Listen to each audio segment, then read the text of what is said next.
కామాసక్తుడైన నహుషుని ఏమార్చిన శచీదేవి ఇంద్రాణి అత్యంత సంకోచంతో నహుషుని వద్దకు వెళ్ళింది.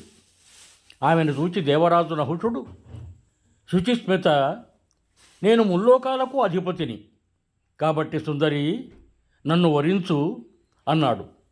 నహుషుడు అలా అనగానే పతివ్రతైన ఇంద్రాణి భయంతో వడకసాగింది. ఆమె చేతులు జోడించి బ్రహ్మదేవునికి మనస్సులోనే నమస్కరించుకొని దేవరాజైన నహుషునితో, సురేశ్వర, మీరు నాకు కొంత గడువు ఇవ్వాలని కోరుతున్నాను. ఇంతవరకు దేవరాజు శక్రుడు ఎక్కడికి వెళ్ళాడో, తిరిగి ఎప్పుడు వస్తాడో తెలియదు. అతని కోసం బాగా వెతికిన తర్వాత అతని జాడ తెలియకపోతే అప్పుడు నేను మిమ్మల్ని సేవిస్తాను అన్నది. నహుషుడు, సుందరి, నీవు చెప్పినది సరైనదే, మంచిది, శకుని జాడ తెలుసుకో, కానీ చూడు, నీవు ఇచ్చిన మాట మాత్రం గుర్తుంచుకో అన్నాడు.